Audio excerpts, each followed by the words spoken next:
He was the man who had promised her forever Julian Vance, a titan of industry whose name was synonymous with success. She was the woman who had stood by him from the very beginning. Amelia Hayes, the quiet architect of his world, and the woman now carrying his child. But promises like glass can be shattered. In one cruel, rain-soaked moment, he chose a whisper of temptation over a lifetime of loyalty. While his pregnant wife stood shivering on the curb, his mistress Isabel Rossi simply watched from the doorway and laughed. A laugh that echoed with victory. But they forgot one simple universal law: what goes around comes around. And karma. Karma always saves its most spectacular performance for the grandest stage. The Vance penthouse on Park Avenue was less a home and more a statement. It was a testament to Julian Vance's meteoric rise in the world of financial technology. Floor-to-ceiling windows offered a god's-eye view of Manhattan, a city Julian felt he had conquered. Every piece of furniture, every sculpture, every brushed steel appliance was chosen with clinical precision. It was a beautiful, sterile masterpiece. And in the heart of it lived Amelia Hayes, the woman who remembered when their entire world was a cramped one-bedroom apartment in Queens, filled with takeout boxes and dreams. She was the one who had proofread his business plans, made coffee at 3 a.m., and celebrated his first ever $1,000 profit with a cheap bottle of champagne. Now they drank vintages that cost more than their first car, but the fizz was gone. Amelia, 6 months pregnant, ran a hand over her swelling belly. The baby, a girl they had decided to name Lily, was a restless little thing. Amelia felt a surge of love so fierce it was almost painful. This baby was the anchor she was clinging to in the increasingly turbulent sea of her marriage. Julian had changed. The ambitious, warm-hearted man she fell in love with had been slowly eroded, replaced by a polished, ruthless CEO. He was Julian Vance of Vance Innovations, now a name whispered in boardrooms and splashed across the pages of Forbes. He moved differently, spoke differently. His compliments felt like performance reviews, and his affection was rationed like a scarce commodity. The first crack in their gilded cage had a name: Isabel Rossi. Isabel was Vance Innovations' new head of public relations. She was everything Amelia was not. Where Amelia was serene and thoughtful with a love for classic architecture and quiet evenings, Isabel was a supernova of ambition and charisma. She wore sharp designer suits, her heels clicking on the marble floors of Julian's office like a metronome counting down the seconds of Amelia's marriage. Amelia first met her at a company dinner. Isabel had a way of touching Julian's arm when she spoke a casual intimacy that felt anything but. She'd looked at Amelia's pregnant form with a gaze that was not congratulatory, but rather assessing, like a predator sizing up a wounded animal. "Amelia, how wonderful to finally meet you." Isabel had purred, her smile not quite reaching her cold, calculating eyes. "Julian talks about you. Occasionally." The occasionally was a perfectly sharpened dagger. The signs piled up. Late nights at the office became all-nighters. Business trips extended over weekends. The scent of an unfamiliar, expensive perfume, Chanel No. 5, a classic but not Amelia's, clung to his shirts. When Amelia confronted him, her voice trembling but firm, he deployed the classic weapons of a guilty man: deflection and gaslighting. "You're being hormonal, Amelia. It's the pregnancy," he'd say, not even looking up from his tablet. "Isabel is crucial to the company's Q4 strategy. We're launching a new platform. Do you have any idea the pressure I'm under?" He made her feel small, irrational. He was building an empire, and she was worried about perfume. But Amelia was an architect. She understood foundations, and the foundation of their life together was crumbling into dust. The final proof came not as a whisper, but as a digital shout. A friend, a sympathetic secretary from Julian's office, perhaps sent her an anonymous email. Attached was a photo. It was from a society blog taken at a private gallery, opening Amelia had been too tired to attend. It was Julian, his arm wrapped possessively around Isabel's waist. They weren't just standing together. They were intertwined, their bodies, speaking a language of illicit familiarity. Isabel was looking up at him, her lips parted in a triumphant smile. Julian was looking down at her, not with the eyes of a CEO looking at an employee, but with the unguarded adoration he once reserved only for Amelia. Staring at the photo, the sterile perfection of the penthouse seemed to mock her. The city lights blurred through her tears. She felt the baby kick a small, insistent reminder of the life that depended on her. Her heartbreak was no longer just her own. She had to fight not just for her marriage, but for her child's future.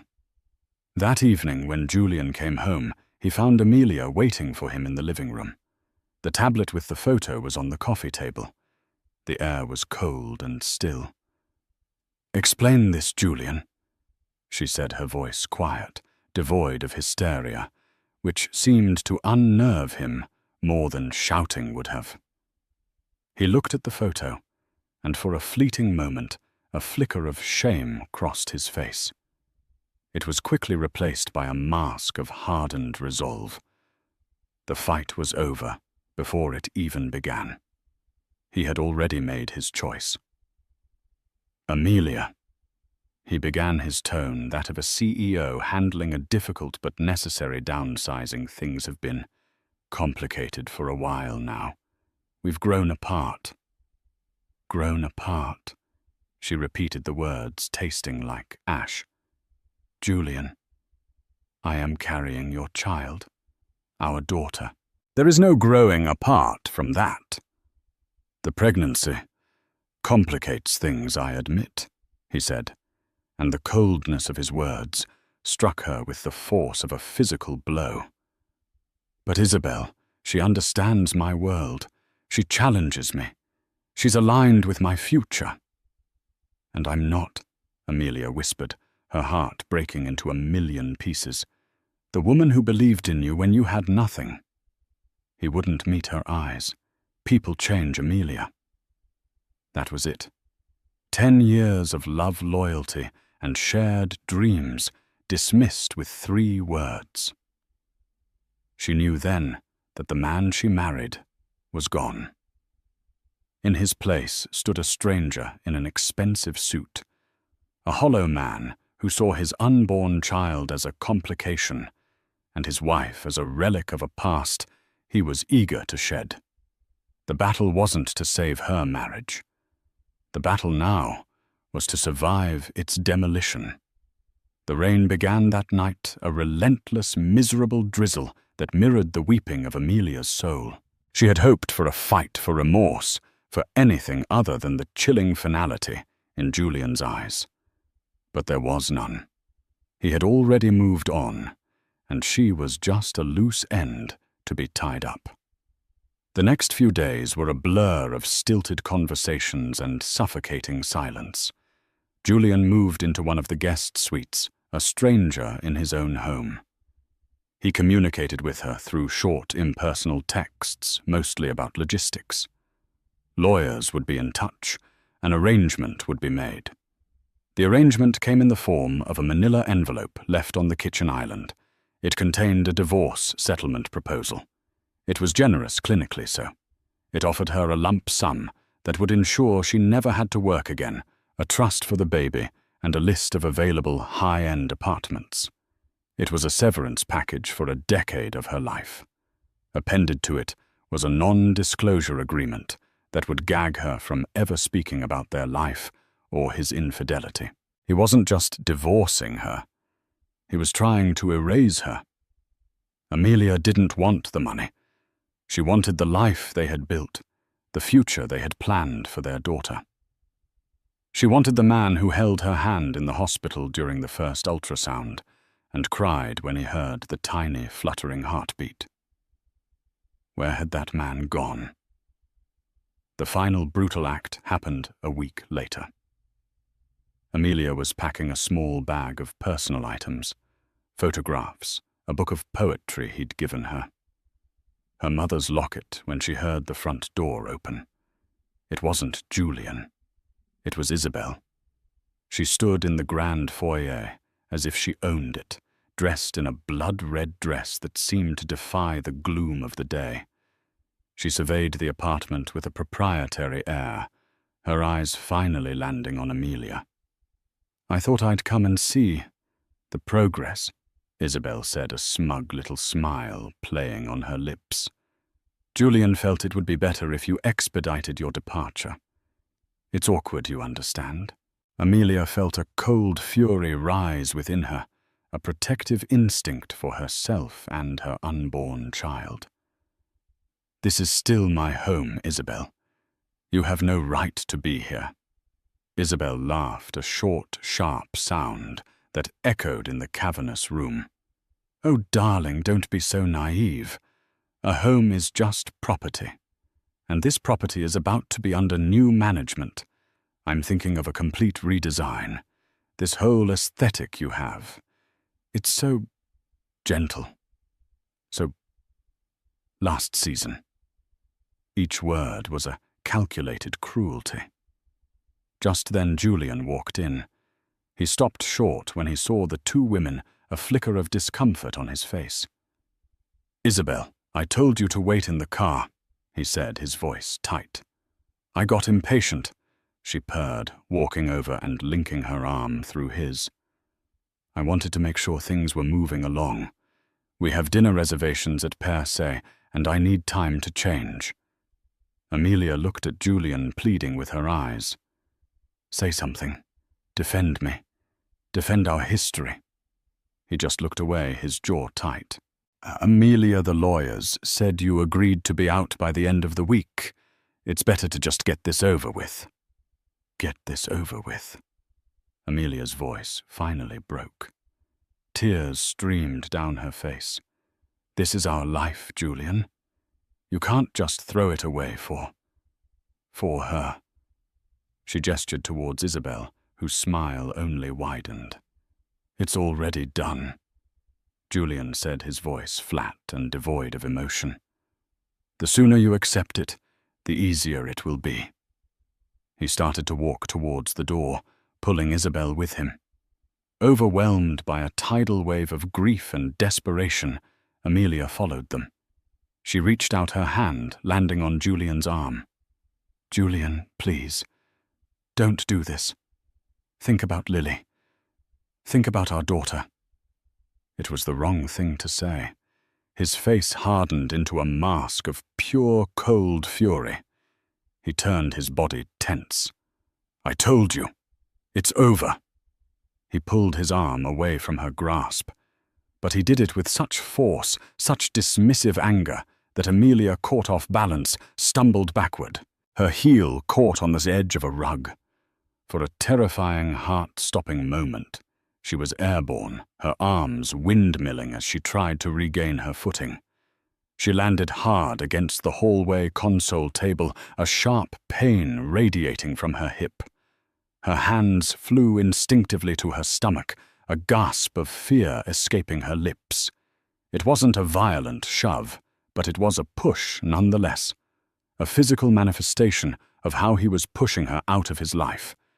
It was careless, it was cruel, it was final. He froze his eyes wide with a flash of what might have been horror. But before he could act, before he could say a word, Isabel stepped in front of him, blocking his view of Amelia on the floor. And then she laughed. It wasn't a giggle.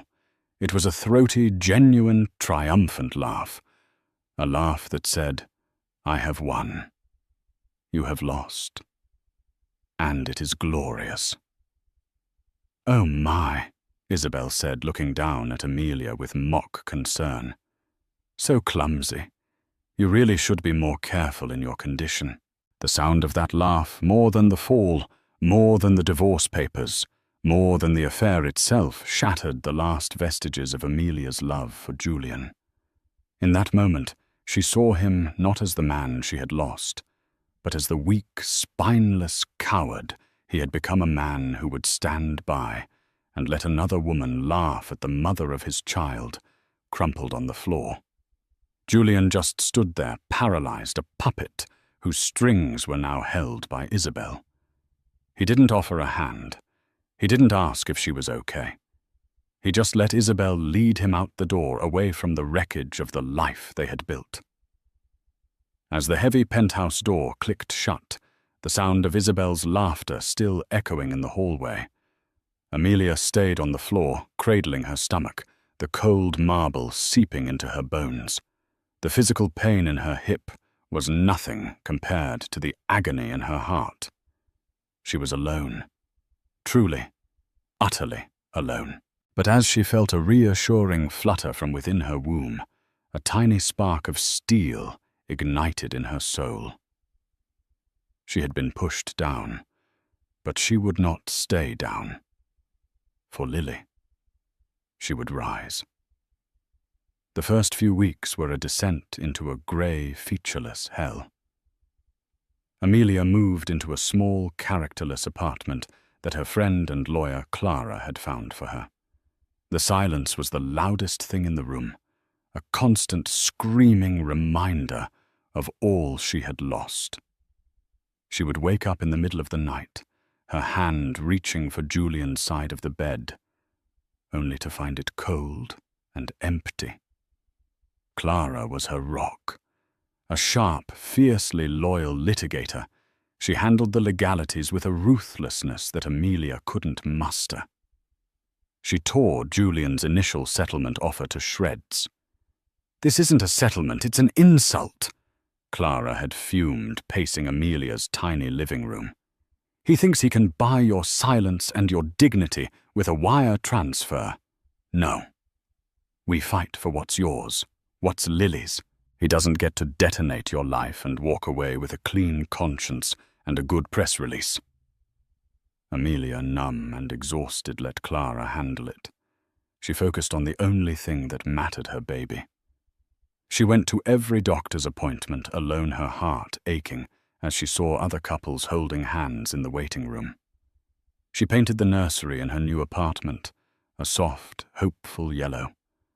She assembled a crib with her own 2 hands, tears mixing with frustration as she struggled with the instructions. Each small act was a reclamation of her independence, a brick laid in the foundation of a new life. One rainy afternoon, feeling trapped by the 4 walls of her apartment, she dug out her old portfolio. Before Julian's career had exploded, before she had become Mrs. Vance, she was Amelia Hayes, a promising young architect. Her designs were her passion. They were innovative, focusing on sustainable materials and the integration of natural light, creating spaces that felt alive. She had put her career on hold to support Julian's always believing that her turn would come. Flipping through the pages of her old sketches and blueprints, she felt a flicker of the woman she used to be. The ambitious, creative spirit who could lose herself for hours in the elegant geometry of a building. On a whim, she pulled out a sketch pad. Her fingers, at first stiff and uncertain, began to move. She didn't draw a skyscraper or a luxury home. She drew a community center, a place with wide open spaces, a rooftop garden for city kids, walls made of reclaimed wood, and a library flooded with sunlight, a place of hope and renewal. Drawing became her therapy. She filled sketch pads with ideas, pouring all her pain, her hope, her resilience into lines and angles. It was more than a hobby. It was a quiet act of defiance. Julian and Isabel could take her home, but they couldn't take her talent. Clara, seeing the spark return to her friend's eyes, pushed her. These are brilliant, Amelia. You can't just let them sit in a book. Let's do something. Clara had a contact, a city councilman who was part of a committee overseeing the redevelopment of a derelict lot in a struggling neighborhood. It wasn't a glamorous, high-profile project. The budget was shoestring. But it was a chance. Hesitantly, Amelia agreed to put together a proposal. She worked tirelessly, fueled by coffee and a burning need to prove mostly to herself that she was more than just Julian Vance's discarded wife. She built a scale model on her small dining table using recycled cardboard and balsa wood. Her final design for the Greenleaf Community Hub was breathtaking. It was practical, beautiful, and deeply human. She presented it to the committee in a drab, windowless room. She was nervous, her voice shaking at first. But as she started to describe the solar panels, the rainwater harvesting system, the way the central atrium was designed to foster interaction, her passion took over. She wasn't selling a building. She was sharing a vision. They were blown away. A small independent firm was chosen for the project, Hayes Design Studio, a name Amelia had registered just days before the presentation. Her first client check was for an amount smaller than Julian's weekly wine budget, but when she held it in her hand, it felt like $1 million. It was hers. She had earned it. While Amelia was quietly laying the first bricks of her new life, Julian and Isabel were cementing their status as Manhattan's new power couple. They were everywhere in gossip columns, at charity galas, on the cover of a society magazine with the headline, "The Vances 2.0, a perfect partnership." The article painted Julian as a visionary, rejuvenated by a new love, and Isabel as the brilliant strategist behind his renewed success. There was no mention of a pregnant ex-wife. She had been successfully erased. One evening, exhausted after a long day of dealing with contractors, Amelia saw them on TV. It was an interview from the red carpet of some tech awards ceremony. Isabel was wearing a glittering silver dress, dripping with diamonds.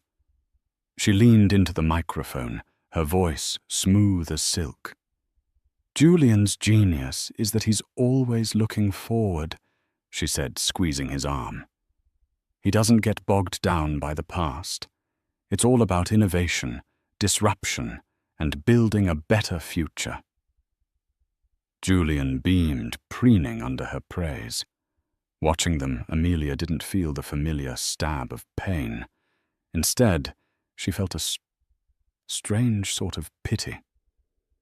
Their world was built on a lie, a glittering facade of innovation and future that was propped up by cruelty and betrayal.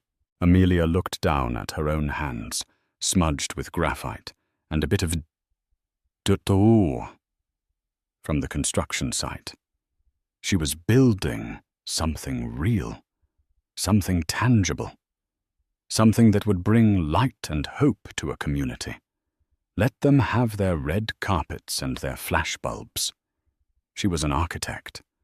She knew that a structure built on a rotten foundation, no matter how beautiful it looks, is destined to collapse. And she was content to wait and to build. Months bled into one another. Amelia's world became a cycle of prenatal appointments, long hours at the Greenleaf construction site, and quiet evenings sketching new designs. Hayes Design Studio, operating out of a small shared workspace, began to get noticed. The Greenleaf project, despite its small budget, was generating positive buzz in architectural circles for its innovative, eco-conscious design. A prominent design blog ran a feature on it, calling it a quiet masterpiece of community-focused architecture. The article mentioned Amelia Hayes as a fresh, vital new voice in urban design. Her name was starting to exist on its own, untethered from Julian's. Then Lily was born.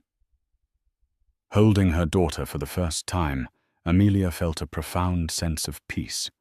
All the pain, the betrayal, the loneliness of the past year melted away in the face of this tiny, perfect human. Lily had her mother's calm blue eyes and a stubborn little chin that was all Julian. Looking at her, Amelia's resolve hardened into something unbreakable. Her fight was no longer about her own vindication. It was about building a world of integrity and strength for her daughter. Julian had been legally notified of the birth. He did the bare minimum required by the courts.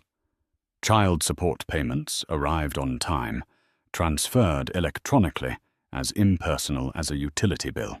He sent an ostentatiously large bouquet of flowers to the hospital with a card that read, "Wishing you well," signed with his sterile corporate signature.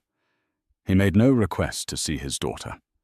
Isabel, it seemed, had won that battle too. Isabel's reign as the new Mrs. Vance was absolute. She had successfully orchestrated a complete rebranding of their lives. The Park Avenue penthouse was gutted and redecorated in a style she called assertive modernism, a cold, imposing collection of black marble chrome and brutalist art. She hosted lavish parties where the guests were not old friends, but rather a curated list of influencers, investors, and media personalities who could amplify the Vance brand. She had also inserted herself into Vance Innovations. Julian, blinded by her flattery and ambition, gave her a seat on the board as Chief Strategy Officer. She had a knack for and marketing, but she lacked a fundamental understanding of the tech world or the company's culture.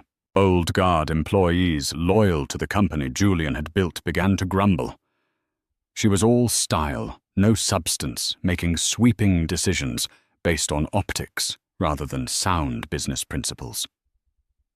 One of her pet projects was the Vance Foundation, a philanthropic arm of the company designed to generate positive press. Their flagship initiative was a multi-million-dollar donation to the city's Museum of Modern Art to sponsor a new wing. It was a flashy, high-profile move that landed them on the cover of Philanthropy Today. Amelia saw the article while waiting in the pediatrician's office with Lily. There was a photo of Julian and Isabel at a press conference handing over a giant check. Isabel was quoted extensively speaking of their deep commitment to the cultural enrichment of the city. Amelia had to smile. She remembered Julian once saying he found modern art pretentious. This was all Isabel. It was philanthropy as a performance. Meanwhile, on the other side of town, the Greenleaf Community Hub was nearing completion. The rooftop garden was planted by neighborhood kids. The library was being stocked with donated books. The free clinic in the basement was preparing to open its doors. It was quiet, unglamorous work that wouldn't land anyone on a magazine cover, but it was real. The contrast between their two worlds became starker every day. Isabel's life was a curated feed of glamorous events, a fashion show in Paris, a yachting trip in Monaco, a film festival at Cannes. Amelia's life was a camera roll of unglamorous but beautiful moments. Lily's first smile, the sunlight hitting the reclaimed wood of the hub's atrium, the joyful faces of the children at the center's opening day. Amelia's work began to speak for itself. The success of the Greenleaf Hub led to another commission, then another. A sustainable library for a university. A pro bono design for a women's shelter. Hayes' design studio grew, moving into its own small but light-filled office. Amelia hired 2 young, passionate architects to help her. She was becoming known for a specific style architecture with a conscience. One day, an unexpected visitor appeared at her studio. It was Marcus Thorne. Marcus was a legend in the tech world, an early investor in Vance Innovations and Julian's longtime mentor. He was an old-school gentleman who valued integrity above all else. Amelia had always liked and respected him. He had sent a personal handwritten note and a beautiful silver rattle when Lily was born. He looked around her studio at the sketches and models, a look of genuine admiration on his face. "Amelia," he said, his voice warm, "I've been following your work, the Greenleaf Project. It's magnificent, not just the design, but the heart in it." "Thank you, Marcus. That means a lot coming from you." "I'll be frank," he continued, his expression turning serious. "I'm worried about Julian, about the company. This new direction he's taking. It's all gloss, no soul. He's listening to the wrong people." Amelia knew he meant Isabel. She simply nodded, not wanting to speak ill of her ex-husband. "He's forgotten what it's about," Marcus said, more to himself than to her. "He thinks building a legacy is about the share price and getting his name on a museum wing. But a real legacy, it's about building things that last, things that matter." He looked directly at her. "Like what you're doing here." He left a few minutes later, leaving Amelia with a renewed sense of purpose. It was a validation from a world she had left behind, a sign that genuine work done with integrity was still recognized. She didn't know it then, but Marcus Thorne's visit was not just a social call. The wise old Titan had seen the rot in Julian's gilded cage, and he was already thinking about the future. And in his mind, the future of truly innovative, meaningful building belonged not to the Vances, but to Amelia Hayes. A plan was beginning to form in his mind, a plan that would culminate on the city's most glittering stage. While Amelia's star was quietly rising, the shimmer on Julian and Isabel's life was beginning to tarnish. The public saw the power couple the flawless smiles, the endless successes.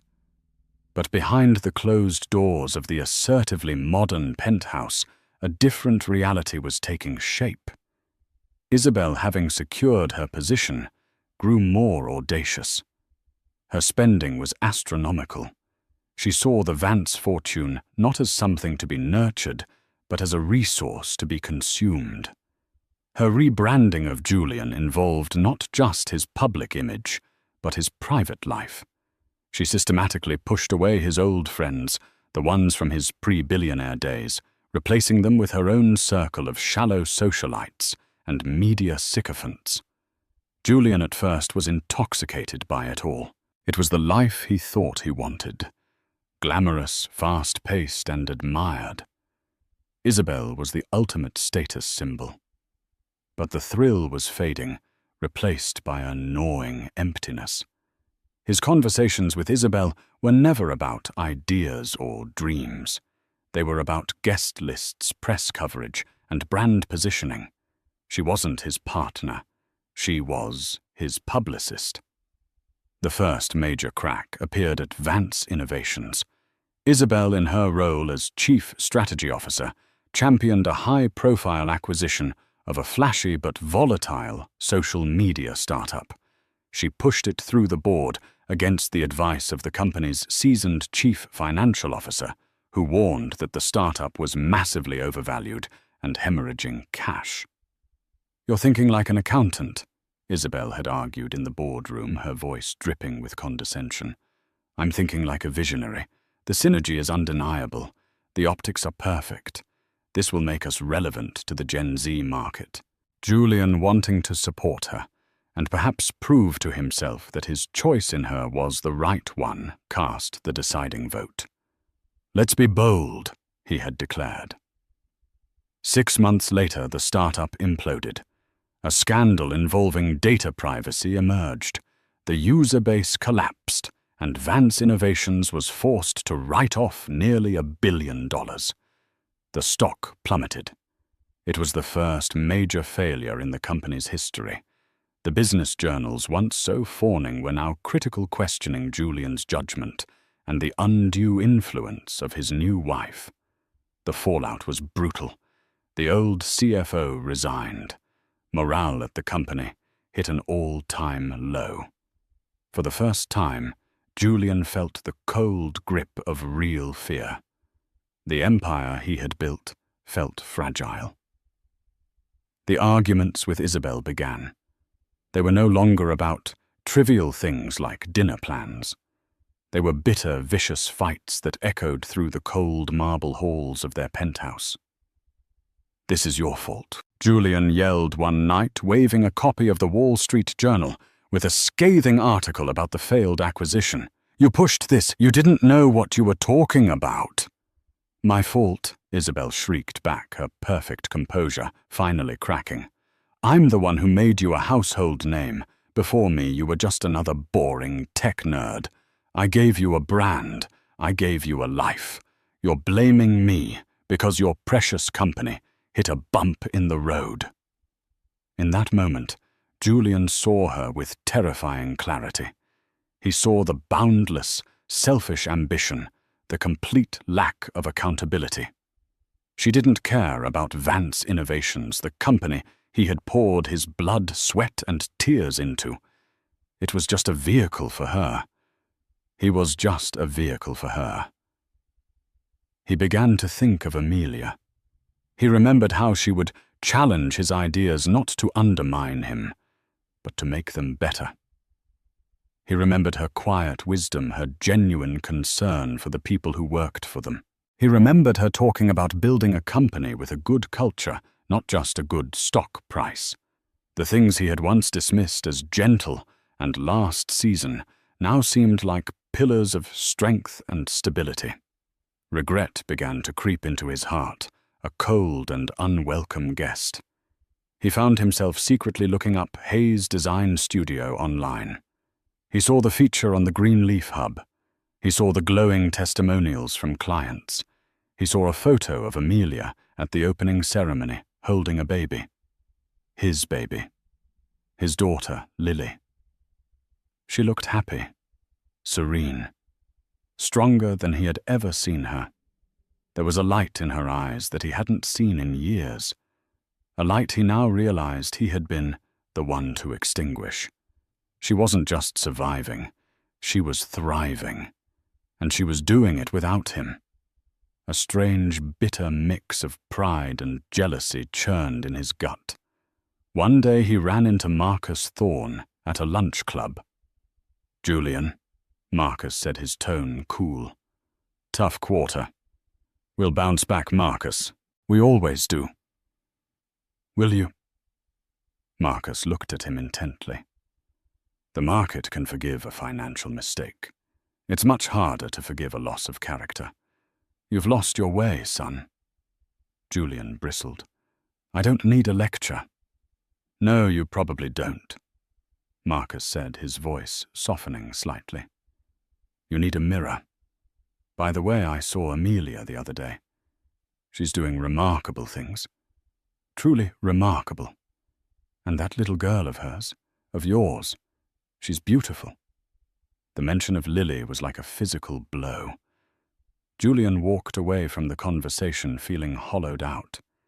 He went back to a cold, silent penthouse. Isabel was out at a spa retreat with her friends. The brutalist art on the walls seemed to mock him. He had everything he thought he wanted.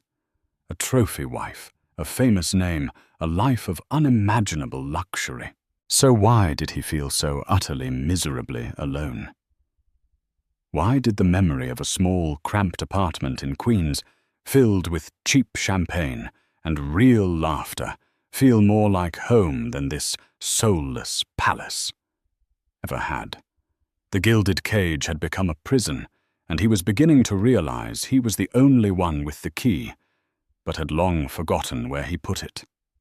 The Innovator of the Year Gala was the premier event on the city's corporate calendar. It was a night of tuxedos, glittering gowns, and self-congratulation held in the newly renovated Grand Ballroom of the historic Astor Hotel. This year, the gala held special significance for Julian Vance. After the disastrous Q4, he needed a win. His PR team, led by a frantic Isabel, had worked overtime to secure him the keynote speaker slot. It was to be his comeback, a chance to project strength and vision to put the recent failures behind him. Isabel was a whirlwind of frantic energy. "Everything has to be perfect," she repeated like a mantra. She had bought a custom-made Balenciaga gown, a sheath of shimmering black sequins that was both elegant and menacing. She had a speechwriter craft Julian's address, peppering it with buzzwords like synergy, disruption, and forward paradigm thinking. "This is our night, Julian," she said, adjusting his bow tie in the limo. "We will remind them who we are." But her eyes held a flicker of desperation. She knew their social standing was as fragile as Vance Innovations' stock price. They arrived to a frenzy of flashbulbs. Julian put on his public smile, Isabel on his arm, the perfect image of a power couple. They swept into the ballroom, a grand cathedral-like space, and took their seats at the head table right next to the evening's host and main benefactor, Marcus Thorne. "Julian, Isabel." Marcus greeted them, his smile polite, but his eyes cool. "So glad you could make it." Across the vast ballroom, Amelia Hayes was feeling a quiet sense of disbelief. She was there not as a +1, but as a nominee. Hayes' design studio was a finalist for the new Social Impact in Design Award for her work on the Greenleaf Community Hub. She had almost declined the invitation, as galas were not her world. But Clara had insisted. "You earned this, Amelia. You deserve to be in that room, celebrated for your own achievements." Amelia wore a simple, elegant navy blue dress that she'd bought off the rack. It was tasteful and professional. Her only jewelry was her mother's locket. She felt a little like an imposter among the couture gowns and glittering diamonds. But as she looked around the magnificent ballroom, a different feeling took over pride. She looked up at the soaring, intricately restored ceiling, the stunning modern chandeliers that seemed to float like constellations, the way the new acoustic panels were seamlessly integrated into the century-old moldings. She knew this room. She knew every detail of its restoration, because she was the one who had designed it. The Astor Hotel renovation had been her first major high-profile project after the Greenleaf Hub. The hotel's ownership group had been looking for a designer who could respect the building's history while modernizing its functionality. They had been impressed by her portfolio and her philosophy. It had been a challenging, all-consuming job, and she had poured her heart into it. But it was a closely guarded secret who the architect was. The hotel planned a major press reveal the following week. Tonight, no one knew that the very space they were celebrating in was a testament to her talent. The evening wore on. Awards were given out. Speeches were made. Amelia clapped politely, her heart thumping in her chest. Then Marcus Thorne took the stage. "Good evening," he began, his voice commanding silence. "We are here tonight to celebrate innovation. We often think of innovation in terms of technology, of apps and algorithms. But true innovation is about finding new ways to improve human lives. It's about building communities. It's about creating spaces that inspire, heal, and connect us." Julian and Isabel watched from the head table, a polite smile fixed on Isabel's face. She assumed this was the preamble to introducing Julian for his keynote. "Before our keynote address," Marcus continued, "we have one final award to present, the inaugural Marcus Thorne Foundation Award for Architectural Excellence." This was a surprise. It wasn't on the program. A murmur went through the crowd. "This year's recipient is responsible for one of the most breathtaking and thoughtful renovations this city has seen in decades," Marcus boomed. "They took a tired, aging landmark and didn't just restore it. They reimagined it. They honored its past while building its future. Of course, talking about the magnificent ballroom we are all enjoying tonight. The crowd erupted in applause, people craning their necks, looking around the room with new appreciation. On the head table, Julian looked intrigued. Isabel looked bored, tapping her fingers impatiently. This restoration was led by a visionary architect whose work is defined by integrity, sustainability, and a deep, profound humanity. Marcus said, his eyes scanning the room until they found their target. It is my incredible honor to present this award to the founder of Hayes Design Studio, Ms. Amelia Hayes. The spotlight swung across the room and landed on Amelia's table. A camera feed projected her shocked, beautiful face onto the giant screens on either side of the stage. For a moment, there was a stunned silence, followed by a wave of thunderous applause. At the head table, Julian's face went white. He looked from Amelia's face on the screen to the soaring ceiling above the pieces, clicking into place in his mind with sickening force. He was sitting in a monument to the talent of the wife he had thrown away. But the true shock was on Isabel's face. Her painted smile dissolved into a mask of pure, unadulterated horror.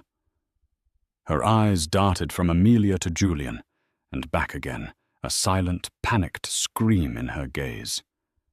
This was her night, their comeback, and it was being hijacked by the ghost she thought they had successfully exorcised. Amelia, her legs feeling like jelly, made her way to the stage, the applause washing over her. She shook Marcus's hand and accepted the heavy, elegant award.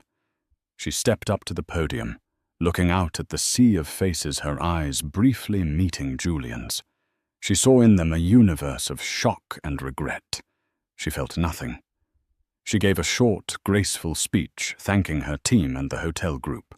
She spoke of the importance of building spaces that serve people. She ended with a simple, powerful statement. "I want to dedicate this award to my daughter Lily," she said, her voice clear and strong, "to remind her that you can build a beautiful future no matter what happens to your past." The applause was deafening, but karma was not done yet. As Amelia walked off stage, Marcus Thorne held up a hand for silence. He wasn't finished. The real performance was just beginning. Marcus Thorne let the applause for Amelia die down, a masterful conductor controlling the rhythm of the room. He beamed at Amelia as she returned to her seat, a beacon of quiet dignity amidst the glamour. Then he turned his attention back to the audience, his expression shifting from celebratory to deeply serious. Julian and Isabel remained frozen at the head table, the smiles wiped clean from their faces, replaced by rigid masks of apprehension. "Amelia's work tonight is a perfect example of what I want to talk about," Marcus began, his voice resonating with authority. "Building a legacy. For years I have focused on building businesses, but as I get older, I find myself wanting to build something more, something that will outlast all of us." He paused, letting the weight of his words settle. "That is why tonight I am officially announcing the flagship project of the Marcus Thorne Foundation. We are breaking ground next year on a project I have dreamed of for a long time, a state-of-the-art $100 million pediatric care wing for City General Hospital, the Thorne Family Center for Children's Health." A wave of respectful murmurs and applause swept through the ballroom. This was a monumental philanthropic gesture, the kind that changes a city. Isabel's eyes, however, narrowed. She saw this for what it was, a blatant power play, an announcement that completely overshadowed Julian's upcoming keynote. It was a public snub. "A project of this magnitude," Marcus continued, his voice swelling with passion, "requires more than just money. It requires a visionary. It requires an architect who understands that a hospital for sick children should not feel like a prison, but a place of hope. It needs to be designed with light, with compassion, with love. It requires an architect of not just immense talent, but of unimpeachable character. Julian felt a cold dread snake its way up his spine. He knew, with a sudden gut-wrenching certainty, what was coming next. He wanted to stand up to leave to disappear, but he was pinned to his chair by the weight of 1,000 pairs of eyes. Marcus's gaze once again swept the room and landed with deliberate theatrical precision on Amelia. After a 6-month nationwide search, my foundation's board has made a unanimous decision. I could not be prouder to announce that the lead architect for this career-defining legacy project will be Ms. Amelia Hayes and the Hayes Design Studio. If the first announcement had been a shockwave, this was an earthquake. The room erupted. It was a stunning, unprecedented move, handing a project of this scale not to some massive established corporate firm, but to a small rising studio. It was a powerful endorsement, a king-making moment played out on the most public of stages. The cameras once again found Amelia, her face a picture of stunned, tearful disbelief. They then cruelly panned to the head table. The whole room could see it on the giant screens, Julian Vance pale as a ghost staring into the abyss of his own making. And beside him, Isabel, her face a grotesque contortion of fury and humiliation. Her carefully constructed world, her perfect evening, her entire identity as the victorious new Mrs. Vance was being publicly dismantled piece by piece. Marcus wasn't finished. He delivered the final devastating blow, not with a shout, but with a quiet, pointed statement. "We chose Amelia Hayes," he said, his voice now low and intimate, yet carrying to every corner of the silent room. "Because she reminds us that true innovation, the kind we are here to celebrate, isn't about disruption for disruption's sake. It's about construction. It's about building things that matter. It's about integrity. It's a quality that sadly seems to be in increasingly short supply these days." Every person in that room understood the subtext. It was a direct public repudiation of Julian Vance's recent history, both corporate and personal.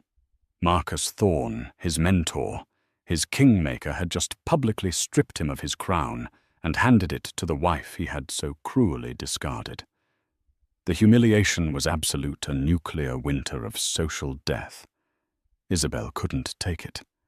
In a move of sheer, unadulterated panic, she stood up abruptly, knocking over her water glass. She shot Julian a look of pure venom, a look that said, "You did this. You are worthless to me now." And then she turned and fled. Practically running from the head table, her black sequin dress trailing behind her like a river of spilled oil.